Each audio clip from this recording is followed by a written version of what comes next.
now beaming into NerdFT Radio.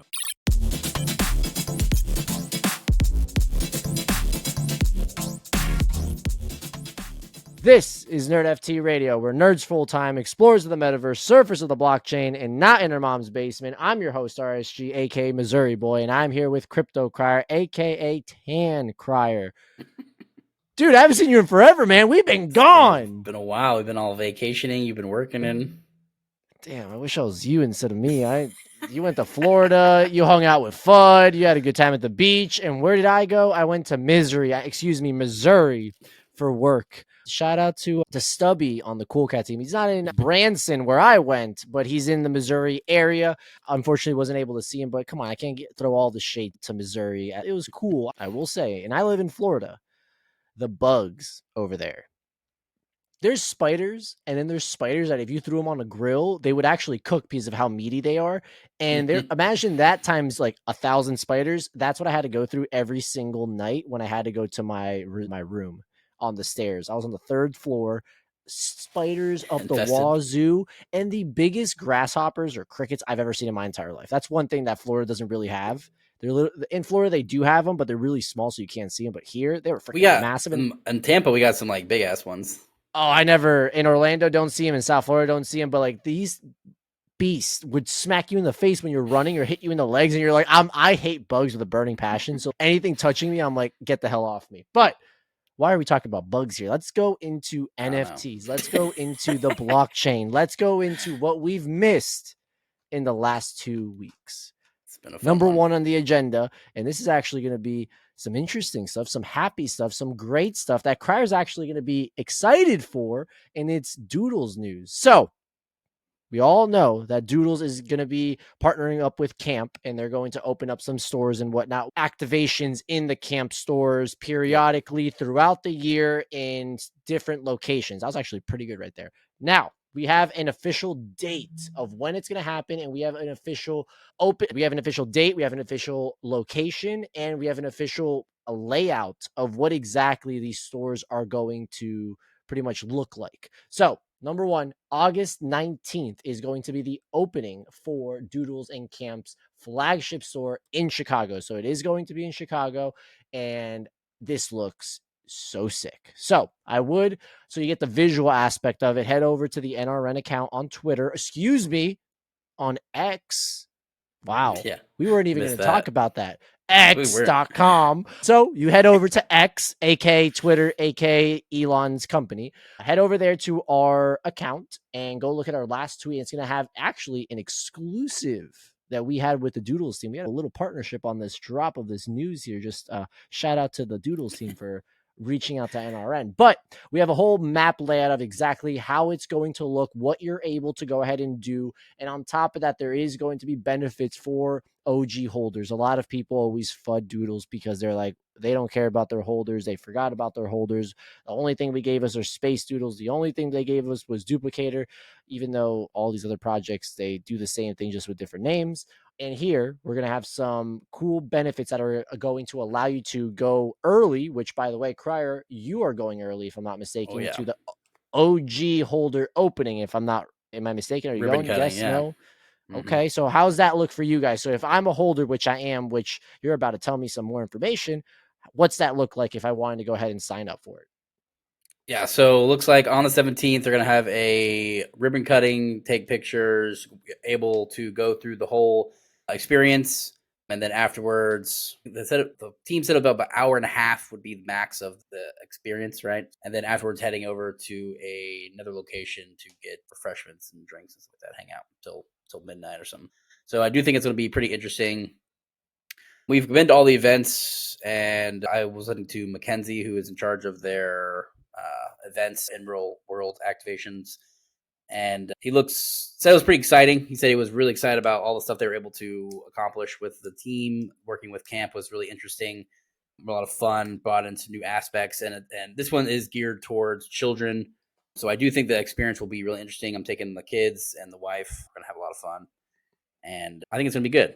They have different layouts. There's going to be dressing your doodle area. There's going to be like climbing and obstacle course type stuff. There's going lab. There's going to be like crafting and all this stuff. Then you end up with lots of visuals, stuff like that. There's like mushroom forests and stuff like that. And all kind of gives you the first kind of look into the background story of Doodles instead of just here's a picture, right? And if I'm not mistaken, on the side of what you're going to be able to do with the clothing options and personalizing your doodle, this is going to represent Doodles too. So you're going to be able to go in there, do some activations. And if you do those set activations, you're going to receive traits just like we did with our Genesis box. And if they're going to be exclusive or not, we should probably find that out hopefully very soon on that end. It's what, 2-3 weeks away. Sure. That'd be pretty cool on that side. And of course, they're going to have new merchandise. They're going to have some activations for those holders, some areas, if I'm not mistaken. So again, I listen, at the end of the day, yourself, myself, we're upset with Doodles. We're not upset with Doodles. We go to these events. Out of all the NFT events that we always go to, Doodles definitely holds it down to the point where it's a good place to hang out. Music's not freaking blasting except the first time, which it was, but during the day it wasn't.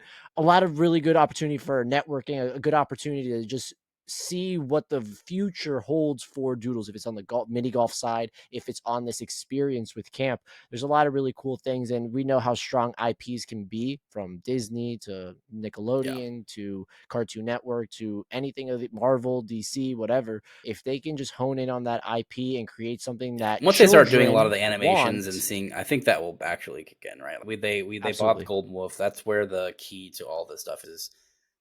Animated, that's where a lot of especially if they're trying to go the kids route, especially with looking at the camp stuff, I think there will be a lot of really interesting stuff to come out from them on that side. We've already covered that. It's more about just, if this is the value of going to events and experiencing stuff like that, it's probably around fair value, I feel like, nowadays. And by the way, we failed to mention them for a long time, oh yeah, we have, but we failed to mention that they're actually going to be in an upcoming Simpsons episode for this year, for the Halloween one, if I'm not mistaken. A bunch of projects, I think Bored Ape, the Rainbow, the Nine Cat, what is it called? Nine Cat name. Nyan Cat, as well as Doodles. Some people are saying that they saw like a gutter rat in there. That's probably just the people that still have gutter and they're like hoping for something, but that's besides the point. By the way, shout out to the Gutter Gang on that incredible TBT game the other day. They were down about 6 points with a minute left and they won pretty much at the buzzer beater. So shout out to them. At least they're still doing a little bit of that side of things. Hey, listen, each brand has its brand. Each brand has its space. And I think on that side, Gutter's been doing pretty good. They just keep selling merchandise that looks really good. But a lot of holders are like, listen, I've bought all this merchandise. How about we do something else instead of merchandise? But it is what it is. But again, on the Doodle side, it's going to be super interesting to see, as well as in this Simpsons episode. Obviously, don't get your hopes up on the Simpsons side of things. They're going to be making fun of NFTs. So be prepared to get your bags fudded on this episode. So just get ready for that. But again, on the side of camp and Doodle, it looks awesome. I'm super excited. Hopefully I can make it, if not end of August, September time. Maybe I just go for like a few days in Chicago. But unfortunately, the week of the 17th, I got a few things to do, so I'm not going to be there. So I know that Crier, as well as Fudd, Annabelle, hopefully Nate, and 100% Yaba, you guys will be out there representing NRN, doing your thing. And I can't wait to see everything that's about to happen. And if there's any exclusive merchandise, you let me know. Thanks. That's what, you know me. I'll just 20% markup for you. All right, that's just ridiculous. All right, next thing that we have going on here is, obviously, last week, if I'm not mistaken, or a week and a half ago, we had Comic-Con. Obviously, this year's Comic-Con was a little funky with what's going on with the writer and actor strikes going on in Hollywood. A lot of Marvel didn't show up to their famous panel to showcase the up-and-coming shows and movies. A lot of actors and actresses, writers, etc., did not go to Comic-Con, and a lot of people are obviously very upset on both ends. Obviously, actors want to get paid, actresses want to get paid. But on the flip side, these massive people that make 200 times the amount of money of their lowest cost employee are looking to make even more money. So hopefully you pick the side you're supposed to be on, and let's try to get people paid, because they're the ones making these movies and writing these scripts and We're just going to sell their performing. life rights for $200 so they can reproduce it with That's AI. the other crazy part with AI. That's another thing for another day that we can talk about. But on the Comic-Con side, and of course NFTs, we did have awesome projects that went ahead and actually had booths at said Comic-Con. Number one was Pudgy Penguins. They had a great, massive booth. Really awesome things on their end. The line to go into their little claw machine was freaking long as hell. Massive. People were looking at these penguins. They were like, what the heck are they? They were buying the merchandise. They were getting informed. I truly, since I bought this little penguin that I have right here, the opportunity of them to have so many of those boxes and selling them and being able to scan and get the NFTs, the whole nine, was an absolute 10 out of 10 opportunity for Pudgy Penguins, which I wish next project we'll talk about Cool Cats would have done.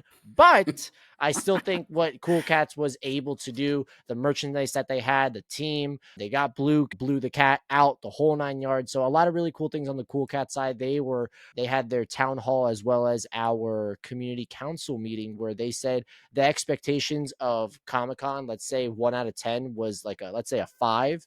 It exceeded it to like a 12 or a 13. They were blown out of the water. Both Pudgy as well as Cool Cats went in there saying digital collectibles. This is not an NFT project. And they were just showcasing the IP, and people were coming back the next day looking for that merchandise the next day to take a picture on both ends. Sure. So again, it was super successful on that end. And of course, I have to say one more thing before I hear your opinions on this, Crier.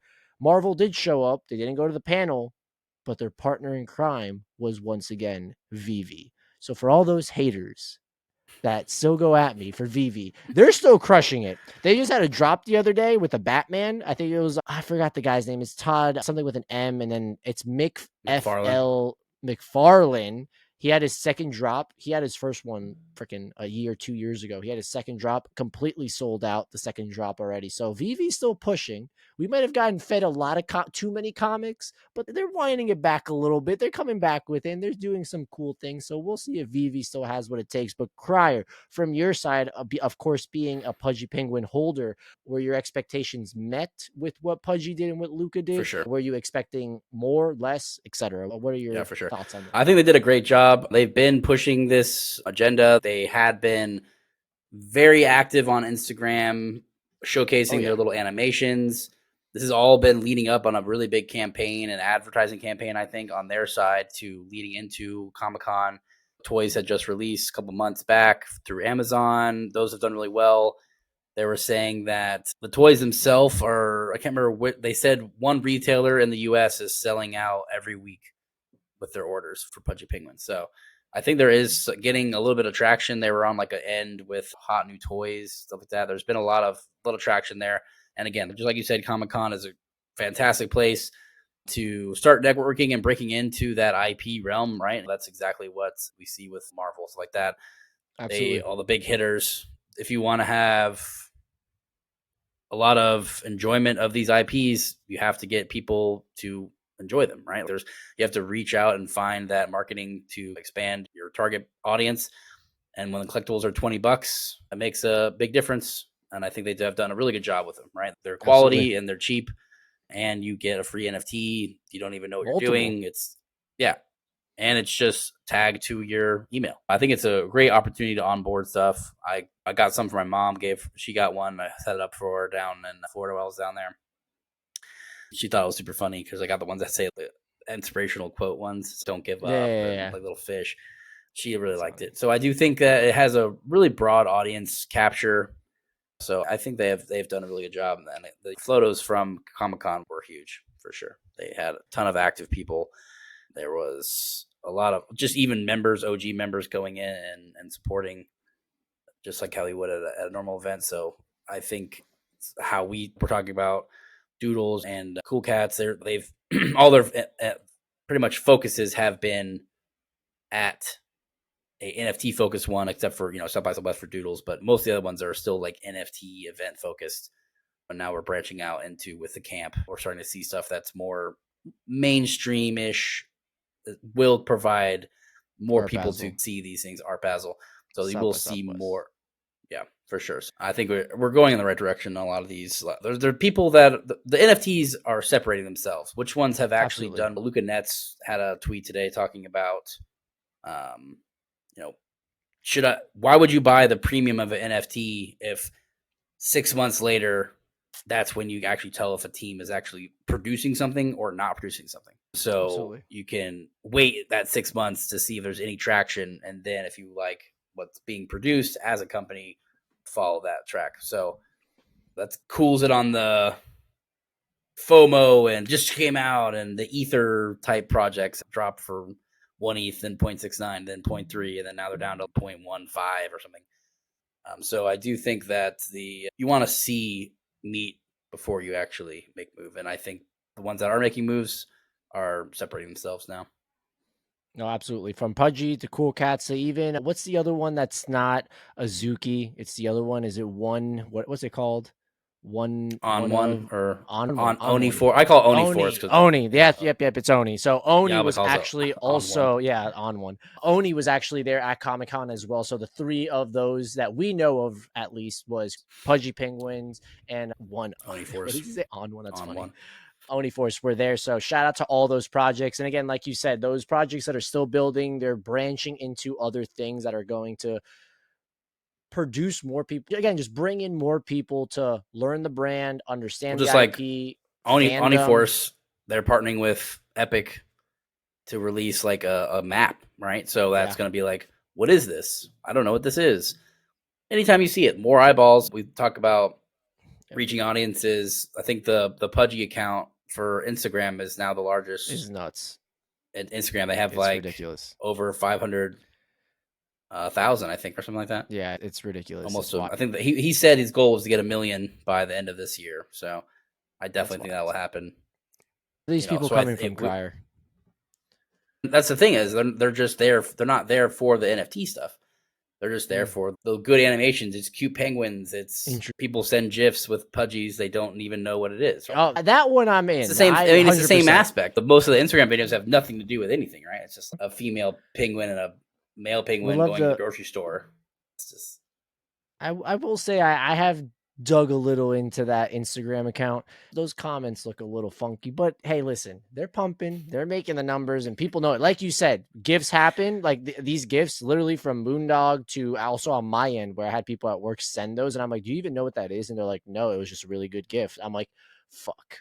That's very good for us. So again, both ends, everyone's doing what they're supposed to be doing with Pudgy on the sense of these toys going to Comic-Con, from Cool Cats going to Comic-Con, as well as having the Macy's Day Parade. And I have some alpha here that I can share a little bit. Again, the brand new toys that should be lined up with Macy's as well should be coming out also. And hopefully they're going to go the route. This is me personally hoping this. They're going to go the route of Pudgy, where there's going to be NFT traits and whatnot with these figures that they're going to be dropping. I actually I can't tell you who it is because I'm obviously on the council and I have some things I'm not able to share.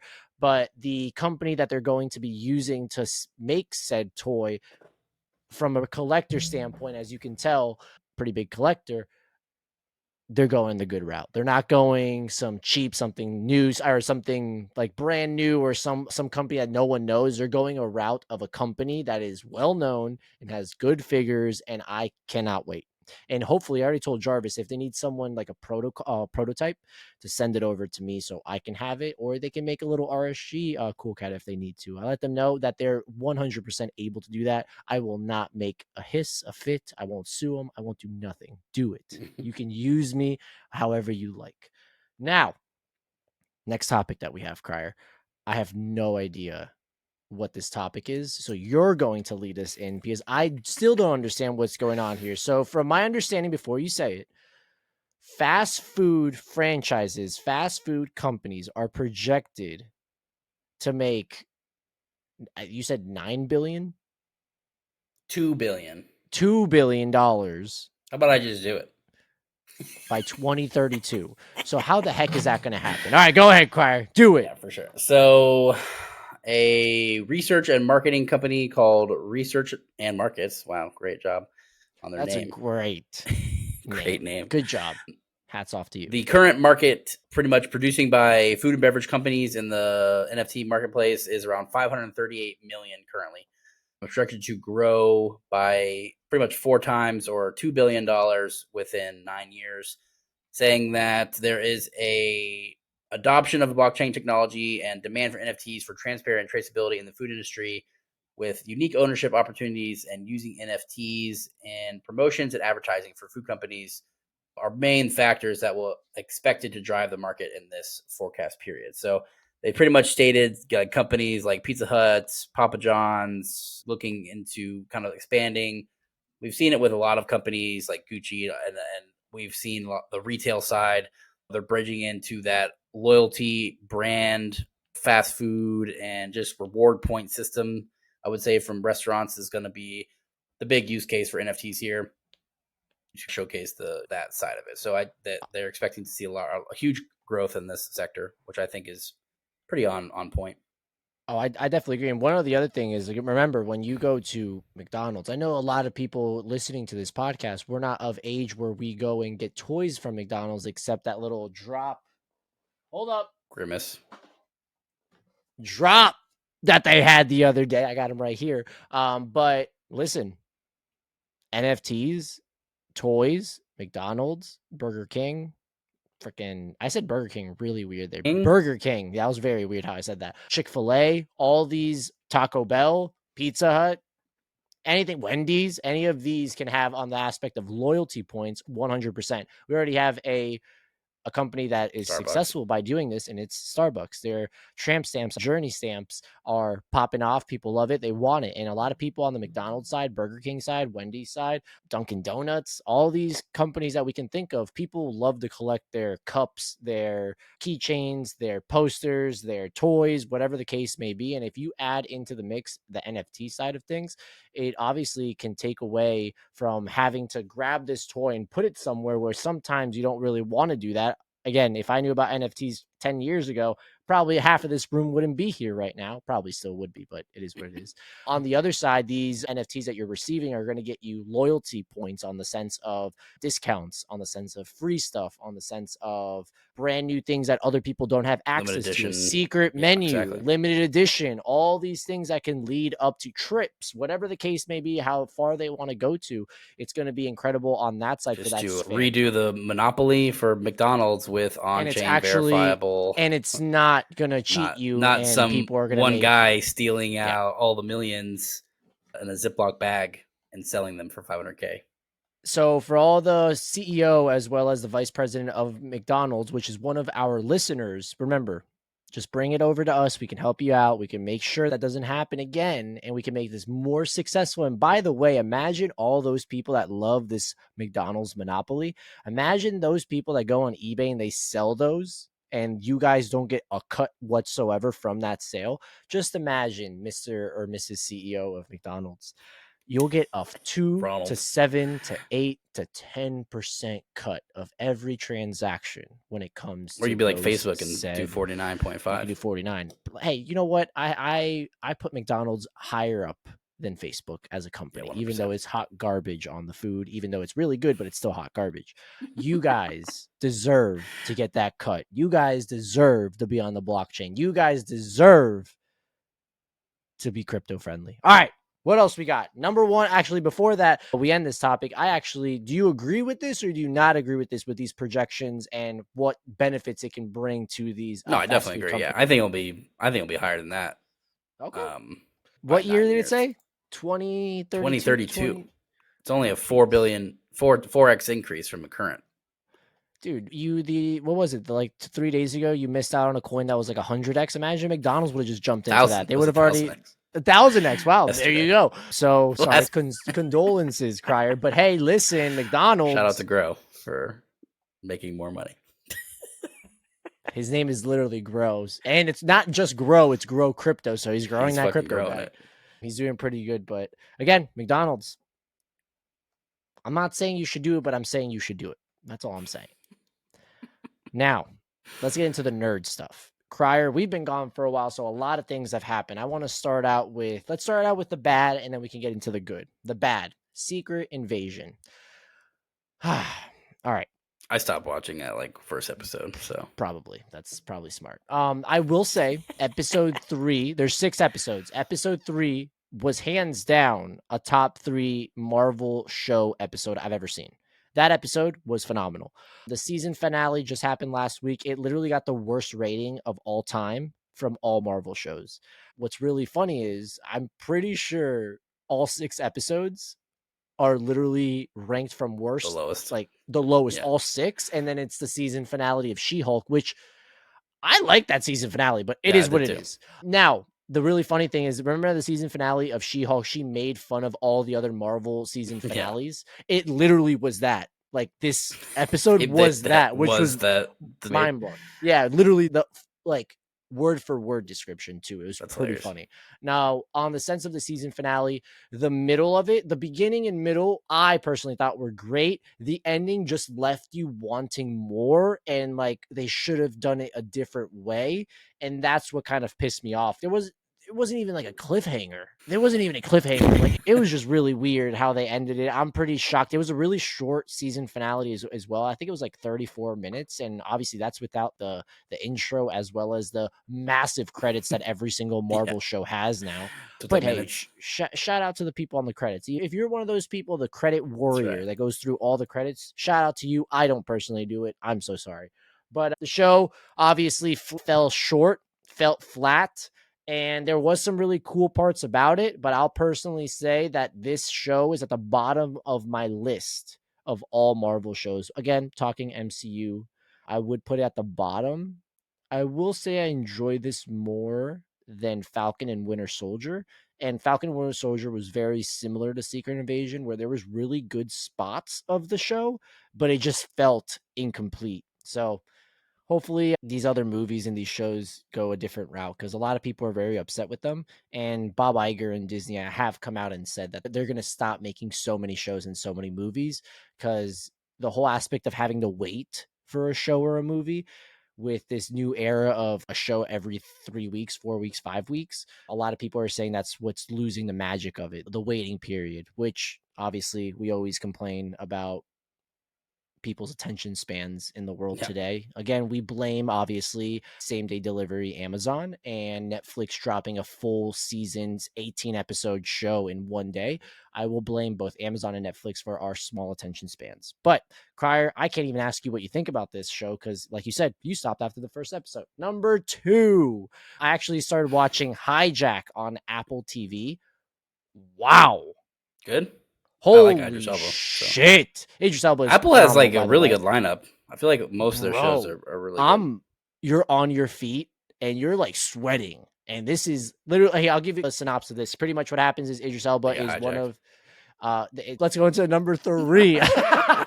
They're on a plane, they get hijacked, but the whole concept of like how it goes down is so sick. Season finale is coming up this week as well. The show hasn't ended, so really good show. Phenomenal how they write it. Idris Elba is like, what he does in the show as in like his profession, like as a worker, he's like a master negotiator. So him being on this plane that gets hijacked, like the whole psychological aspect of trying to get them to stay alive is it's so sick. It's unbelievable. So 100% would tell. I watched The Foundation on Apple as well. That just came back for season 2. I've been told to watch that as well. What else we got? I watched Oppenheimer. It was really good. I was about to say, you watched Oppenheimer. I got either luckily I wasn't able to go see it, or unluckily I just made up a word there. I wasn't able to go see Barbie because I had to go to Missouri, but I've heard really good things on both Barbie as well as Oppenheimer's side of things. Crier, how was Oppenheimer without spoiling that there's an atomic bomb in the movie and it blows up? Did a really good job. Christopher Nolan's awesome. He's one of my favorites. Memento is super good. Interstellar super good. They all tell a really good story. I've yet to see this one in Interstellar. I like Interstellar. A lot of people didn't like it. I've been told it's phenomenal, and I'm an idiot for not watching it. I would definitely watch it. It's definitely worth watching. I gotta watch it. The only movie I don't really care for him or that he did was Tenet, and that was like released at like the max of COVID or whatever. Or that was Tenet was aggressive, but if you watch it a second time, you start seeing some stuff that you probably didn't. It was like a more confusing Inception. I felt he knocked it out of the park with Inception, and then he goes to Tenet, and he tried to make it more harder to understand. Exactly. You're like, come on, dude. And it was convoluted to me. Agreed. So I do a lot of his movies, so I'm really excited to see this one. He did a really good job. All the actors did a really good job. It's like a crazy lineup of actors. Oh yeah. And it was just a story of it all, and just the struggle you deal with creating something that kills 500,000 people, essentially. Fucking it was done really well, and it asked a lot of good questions. I saw him answer in a panel of why he was making this movie. A lot of it had to deal with, he brought up AI, and like the power of AI is similar to his thought, is similar to the creation of the atomic bomb. He was pretty negative on the aspect of it. Either way, it is a crazy leap in technology, similar to how it was for weapons, right? So the this internet, one's more of weapons, just like atomic bomb, data creation, and information and data gap is now just going to become smaller and just less scary. It's scary. I think it when you think about it in that game. light, I really enjoyed the movie. Also, I like listening to that ahead of time, just the thoughts on it. So overall, super good. I'd definitely recommend it. Okay, and on the other side, Barbie, they've been crushing it. They're the box office numbers, like Barbie for freaking nailed it. It's probably going to hit $1 billion, 100% probably. It's gonna be the first time a woman director also gets that $1 billion mark. So shout outs to the women out there, just crushing it, doing what they're supposed to be doing, just like all of us are trying to do. I actually read a stat. So obviously on my end, my girlfriend Carolina, big Taylor Swift fan as well. So I read somewhere on Twitter, I read on the internet, so I don't know if it's real or not. It's probably real though, that Barbie and Taylor Swift's Eras concert literally is bringing the economy back for the United States. Like it's nuts. Like hotels with hotels for the Taylor Swift concert, travel, car rentals, restaurants, across the board, all Ubers, like everything you can think of, like just crushing the numbers. If you had Taylor Swift in your city, you made bank. Everyone in the freaking city made bank. Maybe even the city over made bank. And on the flip side, Barbie, everyone is going to this movie, and movie theaters are just like, this is how it felt when Marvel dropped one every 2 years. This is great. Do it more, please. Before we lost like 70% of our users. Yes. Again, shout out to these two incredible brands from Taylor Swift. Pretty much, she's just crushing it, man. Like, I'm not the biggest Taylor Swift fan, but like, it's props night are due. And day. Dude, no, it's literally night and day compared to all these other artists. Drake's on tour right now, and it's not even touching it. And I love Drake, eclipsing him. It's just crazy. On the side of Barbie, a lot of Oppenheimer. Obviously, like Oppenheimer. When you think of Oppenheimer, who would go see that movie? It's like a skew amount of people. But on the Barbie side, your girlfriend or your wife's gonna is going to like convince you to go see it with you. On the other side, you're gonna have to make some convincing on that end. But both movies, phenomenal. Can't wait to see either of them. I haven't seen either of them, so I got to go and watch them. You do a Barbenheimer and you see both. Dude, that's Oppen Barber? No. Come on. The next one is Saw Paw. You got to see Saw and Paw Patrol comes out. I am not seeing Saw. No shot in my life I would see Saw. I would rather see Paw. What is it? Paw Patrol? Paw Patrol. Paw Patrol? It's like the kids movie. With I know dogs. I look like a kid, but I'm not a kid, so not there. RC won't be able to play video games soon because they're gonna scan his face and say he's 12. We haven't talked about that. We need to talk about that, but that is a full segment, so we're gonna keep it for the next episode to talk a little bit into that. But yeah, pretty much. I forgot the rating company that when you look we'll at talk about that in WorldCoin bottom left. Yeah, we'll talk about WorldCoin and we'll talk about that on the next one because both sides, I'm fucked on either side. So I'd love to make fun of myself. And the last thing I did want to mention is, dude, I've been crushing One Piece. I'm finally in Wano, which is like, I'm pretty sure it's the last arc. I'm at like episode like 890. What a nerd. 890, 891, 892, something like that. Are you applying for like a world record to see? Oh, no, there's other people. No, there's other people that have done it in 3 months. It's ridiculous. I'm already on like my 7th or 8th month. And the other thing I did want to mention, I am reading the manga as well. And it's just so sick. It brings me back to when I started reading. I was a big Marvel fan, movie and show and video game. And then I was like, wait, comics. And then Carolina's brother was like, just freaking read this. And I got the same goosebumps I got when I was watching a movie. This is happening now with One Piece. And it's just so freaking good. I just had to say it. And last, Orlando City is that motherfucking team. And we're going to crush Messi in Miami on Wednesday. Respectfully, please don't destroy us, Messi. I'm so sorry. That wraps it up for NerdFT Radio. We're back like we never left before. We're in our basements. Wait, we're not in our basements. We're in our houses that are not our moms, and we're ready to grab a brick and throw it at a wall. Wall's getting Catch pretty us big. We got next a lot of time. bricks on these walls now. Listen, we throw it at the This is brick brick wall, so it actually 149? goes down. This is 150 brick next time? 149. We're about to hit 150 episodes, and we're going. And we got to update our freaking logo because I need to see that penguin up there one of these days. That's But right. that pretty much wraps it up. Thank you so much for tuning into another episode of NerdFT Radio. We'll catch you later this week to talk about how I'm flippity flip. screwed and I'm never going to play video games ever again. Peace. You guys missed that next 1000X this week, so we'll catch you back then. Damn. R.I.P. Peace.